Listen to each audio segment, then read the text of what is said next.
Should you drive the road to Hana or book a tour? Both options have their advantages, and in today's episode, we'll talk about the pros and cons and which option I would recommend when planning to do the road to Hana. Let's go. Aloha. Welcome to Hawaii's Best. Here, you'll learn what to know before traveling as we discover Hawaiian culture, local businesses, and the experiences that make Hawaii one of the most incredible places in the world. And now, your host, Bryan Murphy. Aloha and welcome to Hawaii's Best, the podcast all about highlighting Hawaii's culture and helping you travel responsibly to the Aloha State. I'm your host, Bryan Murphy, the owner of Hawaii's Best Travel, and I just want to say thank you so much for joining me on this episode of Hawaii's Best. So glad that you're here, and today we're talking all about the incredible road to Hana on Maui. Now, as you probably know, Hana Highway is filled with lush landscapes, cascading waterfalls, and picturesque beaches. So it's really no wonder why many people want to experience this incredible highway. Now, chances are, if you've visited Maui or planning a visit to the Valley Isle, driving the road to Hana is more than likely on your to-do list. But the big question is, should you drive yourself or opt for a guided, certified tour? The thing about Road to Hana is that it's famous for its narrow, twisty path, and that can be pretty daunting for drivers who aren't familiar with the highway or who haven't driven the highway before. And with over 600 curves and 59 one-lane bridges, yes, 59 one-lane bridges, it's no wonder why this 64.4-mile journey can feel overwhelming. And for some travelers, the drive can be so stressful and tiring that it takes away from the overall experience. So that's some of the things that we're going to be looking at is, should you even drive the road yourself, or should you get a tour? Maybe you shouldn't do Road to Hana. Maybe that shouldn't be part of what you do when you visit Maui. It's your choice, but I kind of want to present a few different options and lead you with best recommendations of what I would do. But ultimately, it's your vacation. It's your call. But one of the first things, though, to weigh in when considering whether to book a tour or drive it yourself is the local impact of increased visitors on Hana Highway. Road to Hana's growing popularity has led to concerns about its effect on the environment and local communities. A lot of this made the news thinking about summer of 2021 when things were opening up and travel to Hawaii was almost back, if not more so, than pre-pandemic levels. And this put a lot of strain on local communities. And this has led to challenges due to the massive influx of tourists, which strains the delicate ecosystem and obviously contributes to overcrowding at many of the popular spots along the highway. On a previous episode of the podcast, we had Edwin Ikolu Lindsay of Maui Culture Lands. He's over on West Maui, and the topic of the episode was about how to volunteer while on vacation on Maui, and it's well worth a listen just for that. So I'll link that in the episode description, or you can go to hawaiisbesttravel.com/episode 70. In our conversation, the topic of East Maui, the Road to Hana, was naturally brought up due to a lot of the tension at the time in East Maui. And I want to play a little bit of the snippet from our conversation with Ikolu Lindsay. Having gone out to East Maui several times, I worked with some of the guys out there working on some conservation action plans, try to restore the ecology, and the marine life, and the terrestrial side as well. Just it's you got to take care of that whole ahupua'a system. But having gone out there a few times over the last couple of months, there's just too many people on those roads, and working with like 6 different communities on East Maui. The number one thing that comes to the head all the time is people not knowing how to drive that road to East Maui. Everybody wants to take a look at the waterfalls, but you got cars parked on both sides of the roads. Big trucks can't get through. Locals are frustrated. They need to get to work. They need to get home. can't get past. You had emergency vehicles stuck because they can't get through. So the counties put up some new parking signs and have some enforcement, but it's real difficult to enforce these things out in East Maui because they only have a police force of X amount. Sure. And you can't be there all the time, right? So I would like to ask anybody headed to East Maui to just be very aware of their surroundings. Let the local cars pass by, pull over as soon as possible if they can, let them pass by. Don't block the roads. And also the one thing that pops up on East Maui is people are swimming a lot in these streams, right? And what do you do before you go swimming? You put sunscreen on. You know, Maui has, we have some new laws in place where you need to use reef-friendly sunscreen. But when you're putting on sunscreen and jumping into the streams, that water's going somewhere. Mm. So if you're around the Kenai area, that water is irrigating the taro that they have. So these guys in Kenai, they're seeing oil slicks come down and watering the taro. What does that do to the food? It makes it taste funny. Sure. Right. So, you know, even when you go out in the sun, cover up a little bit. Right. So like even reef safe or non-reef safe doesn't, regardless of whatever you're putting on your body, is slicking off and getting into the taro fields. Yeah. And again, to listen to the full conversation, you can go to hawaiisbesttravel.com/episode 70. That's episode 70.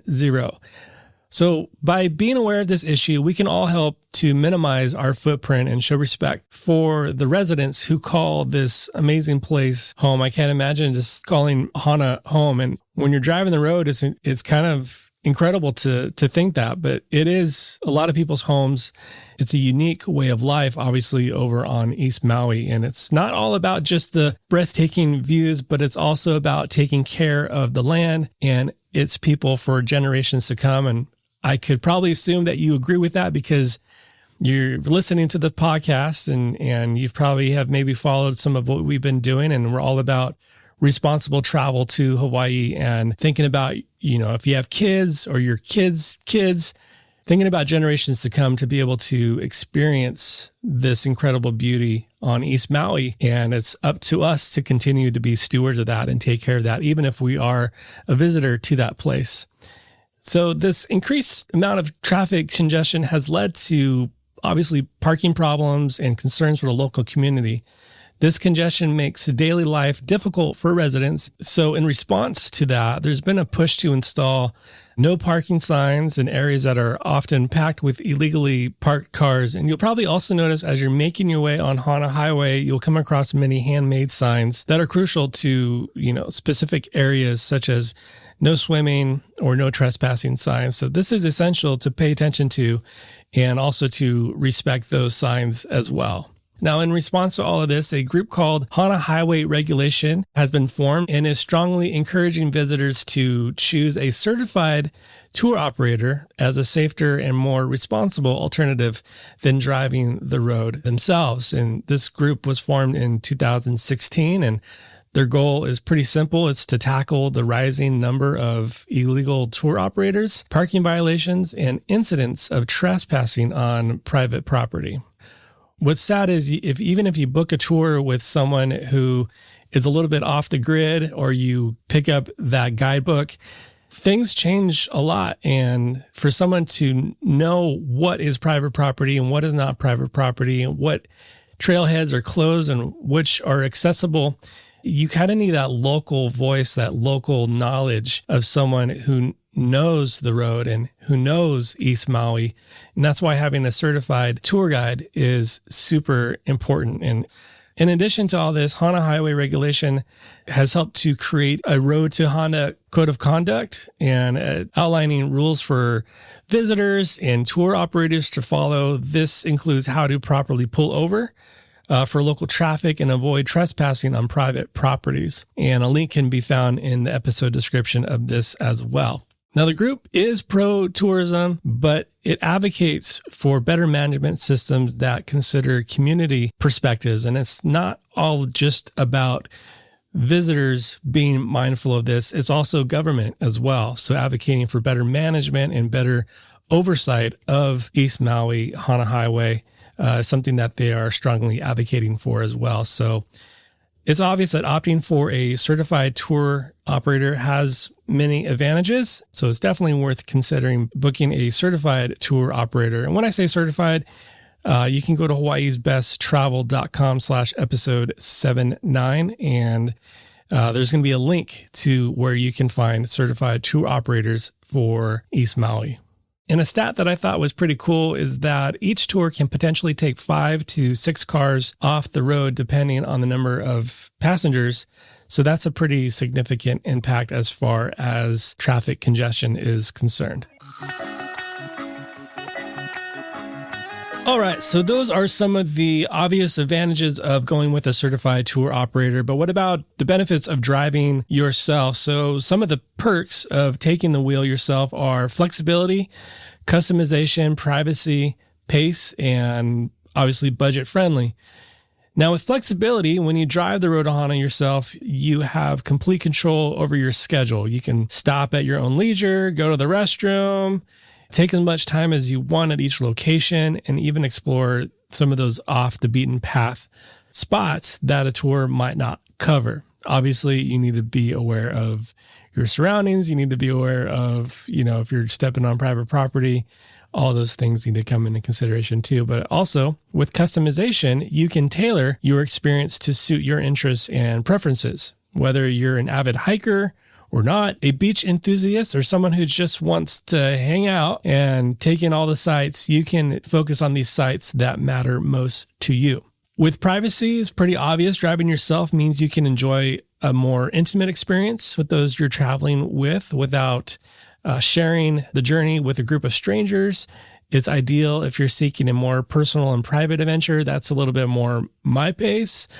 Getting on a tour bus with a bunch of strangers and trying to fit, all their needs and wants and all my group's needs and wants. For me, that's something that's really a huge plus, is having that privacy and also having the pace. Some people prefer to tackle the road at their own pace. So if you're a confident driver and enjoy the challenge, you might find yourself more satisfied than being a passenger on a guided tour. It's also budget friendly, although renting a car and fueling it up might add up. Driving yourself can be a more budget friendly option than a guided tour, especially if you're traveling with the group. You got mom and dad and grandma and grandpa and aunts and uncles. That could be a pretty expensive tour rather than just, slamming into a couple Chrysler minivans and doing it yourself. But remember, again, I'm just going to probably say it again, is that driving the Road to Hana comes with its own set of challenges, such as navigating the narrow, winding roads and potentially missing out on local insights that a guided tour can provide. So be sure to weigh some of these pros and cons before making your decision. But again, if you're up for the challenge, driving the Road to Hana yourself can be a rewarding and unforgettable experience for sure.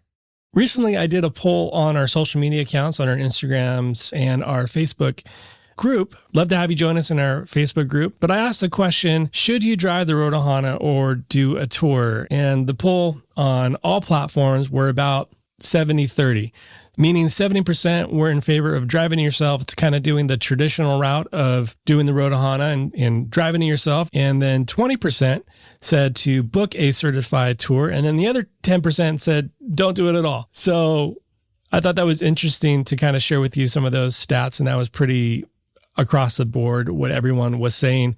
One of the comments I got from someone in the Facebook group, she said, I've driven it once and missed a lot of the stops. Next time I'll do a tour. So that's something to consider.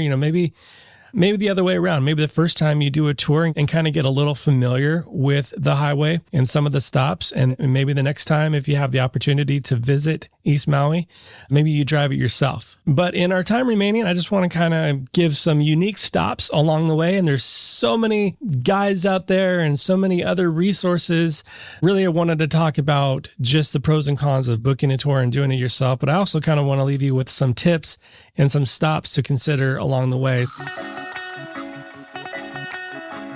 Now, your journey starts off officially in the charming town of Paia. It's a laid-back beachside spot filled with adorable shops and delightful places to eat, breakfast bites. So it might be a good spot to get your breakfast, but you want to keep in mind that your next chance for food probably won't be until the Garden of Eden or a bit further down the highway.